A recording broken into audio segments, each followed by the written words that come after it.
عن ابا هريرة يقول قال رسول الله صلى الله تعالى عليه وسلم قال الله كل عمل ابن آدم له إلا الصيام فإنه لي وأنا أجزي به والصيام جنة وإذا كان يوم صوم أحدكم فلا يرفث ولا يسحب فإن صابه أحد أو قاتله فليقل إني امرأ إلى آخر الحديث صدق اللہ مولانا العظیم۔ معزز و محترم سامعین حضرات، اس حدیث پاک کے راوی حضرت ابو ہریرہ رضی اللہ تعالی عنہ ہیں۔ آپ فرماتے ہیں کہ حضور سرور دو جہاں فخر عالم عزیز مصر سمدیت صلی اللہ تعالی علیہ وسلم نے ارشاد فرمایا، رب ذوالجلال ارشاد فرماتا ہے کہ انسان کا ہر عمل اللہ رب العزت کی رضا کے لیے ہوتا ہے، اور فرمایا کہ اس کا اجر اس کو ملتا ہے۔ فرمایا کہ روزہ جو ہے یہ میرے لیے ہے اور میں ہی اس کی جزا دوں گا۔ فرمایا کہ یہ روزہ ڈھال ہے، جب تم میں سے کوئی شخص روزے سے ہو تو گالی گلوچ نہ نکالے، شور نہ برپا کرے۔ اگر اس شخص کو کوئی ایک گالی دیتا ہے یا اس سے لڑتا ہے تو وہ یوں کہے کہ میں روزہ دار ہوں۔ سرکار فرماتے ہیں مجھے قسم ہے اس کی جس کے قبضہ قدرت میں میری جان ہے، فرمایا کہ روزے دار کی منہ کی بو اللہ رب العزت کے ہاں کستوری کی خوشبو سے بھی زیادہ طیب و طاہر ہے۔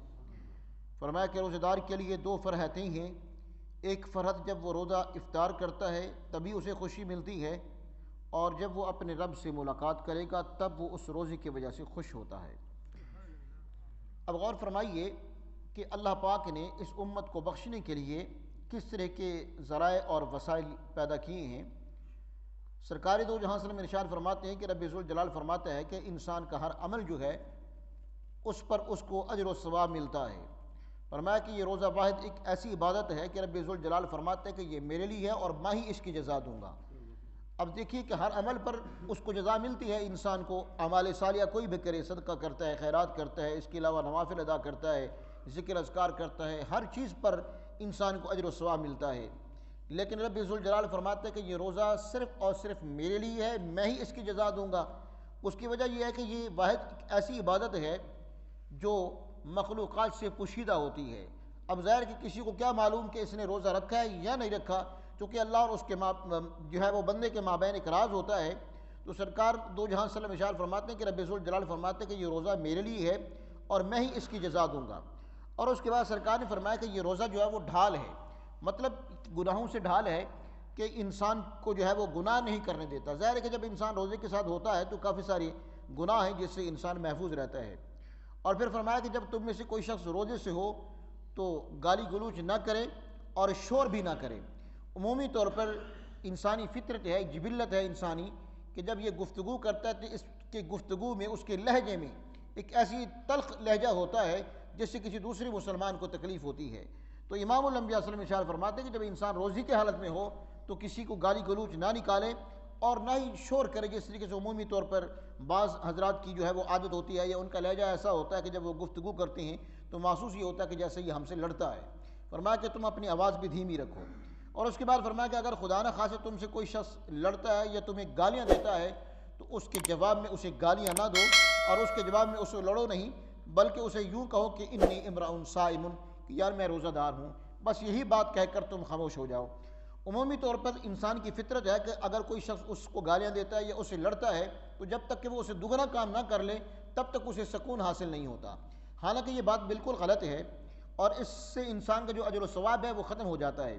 اس لیے انسان کو چاہیے کہ وہ اگر کوئی شخص اس کو گالیاں دیتا ہے، اس کے ساتھ لڑتا ہے، تو اس سے انتقام لینے کی کوشش نہ کرے، بدلہ لینے کی کوشش نہ کرے، بلکہ اس کو رب ذوالجلال کی ذات پر ترک کر دے، چھوڑ دے کہ مالک تو ہی بہتر جانتا ہے، میرا تو کوئی قصور نہیں ہے، اس نے جو مجھے گالیاں دی ہیں یا جو مجھ سے یہ لڑ رہا ہے، مالک تو ہی بہتر جانتا ہے، تو ہی بہتر فرما۔ تو پھر رب ذوالجلال کی طرف سے جو اس کا صلہ یا اس کا ثمر انسان کو ملتا ہے وہ انسان کی سوچ سے باورا ہوتا ہے۔ اور یہ صحابہ کرام رضوان اللہ تعالی علیہم اجمعین سے بھی اس حوالے سے کافی ان کے معاملات، ان کے معمولات جو ہیں وہ ہم تک پہنچے ہیں۔ تو یقیناً انسان کو کوشش کرنی چاہیے کہ اگر کوئی کسی کو گالیاں دیتا ہے تو جس کو دی گئی ہیں اس کو چاہیے کہ وہ صبر کر جائے، اور ان اللہ مع الصابرین، پھر خدا صبر کرنے والوں کے ساتھ ہوتا ہے۔ پھر اس کے بعد امام الانبیاء صلی اللہ علیہ وسلم نے ارشاد فرمایا، مجھے قسم ہے اس کی جس کے قدر میں میری جان ہے، فرمایا کہ روزہ دار کی منہ کی جو بو ہوتی ہے وہ اللہ تبارک و تعالیٰ کے ہاں کستوری کی خوشبو سے بھی زیادہ پاکیزہ ہوتی ہے۔ اب غور کیجئے کہ انسان روزہ اپنے نہیں رکھ رہا ہے، لیکن رب ذوالجلال کی طرف سے اس کو کیا ثمر مل رہا ہے؟ فرمایا کہ عمومی طور پر ہمیں حکم بھی یہی ہے کہ تم اپنے منہ کو مسواک کے ذریعے سے جو ہے وہ صاف کرو۔ اس کی وجہ یہ ہے کہ جو تمہارے پاس فرشتے ہیں دائیں بائیں یا پھر جو تمہاری حفاظت کے لیے مامور ہیں، جو موت سے مامور ہیں، فرمایا کہ ایسے فرشتوں کو اس سے تکلیف ہوتی ہے، ایذا ہوتی ہے۔ ہمیں حکم ہے کہ آپ پانچوں جو ہے وہ نماز کے اوقات ہیں، نماز پڑھنے سے پہلے وضو کرتے ہوئے مسواک کرو، اور اس مسواک کی بھی بہت بڑی فضیلتیں ہیں۔ لیکن سرکار فرماتے ہیں کہ روزے دار کی جو منہ کی بو ہے وہ اللہ تبارک و تعالیٰ کے ہاں کستوری کی خوشبو سے بھی زیادہ طیب ہے اور زیادہ پاکیزہ ہے۔ یہ بھی انسان کے لیے جو ہے وہ بہت بڑی فضیلت ہے۔ اور پھر اس کے بعد سرکار نے فرمایا کہ روزہ دار کے لیے دو خوشیاں ہوتی ہیں، غور کیجیے۔ روزہ انسان رکھتا ہے، خوشیاں اس کو دو نصیب ہوتی ہیں افطار کے وقت۔ ایک تو فرمایا کہ اس کو یہ خوشی ہوتی ہے کہ جب وہ روزہ افطار کرتا ہے سارا دن بھوک پیاس میں ہوتا ہے، جب شام کو ٹھنڈے پانی سے، مشروبات سے یا پھر کھانے پینے سے روزہ افطار کرتا ہے تو اس کو خوشی ملتی ہے کہ میں نے کھانا کھایا ہے یا پانی پیا ہے یا جو بھی سلسلہ ہے۔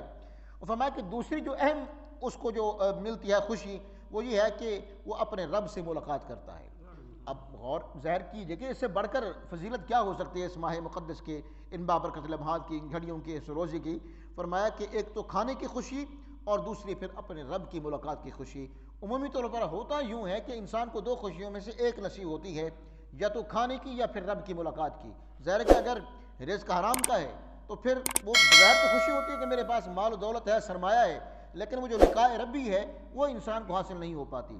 لیکن فرمایا کہ ماہ مقدس ایسا ہے کہ جب انسان روزہ رکھتا ہے، سارا دن شام کو کھانا کھاتا ہے، تو یہ بھی اس کے لیے ایک برکت کا باعث ہوتا ہے، اور دوسرا رب ذوالجلال کی انسان کو ملاقات بھی ہوتی ہے۔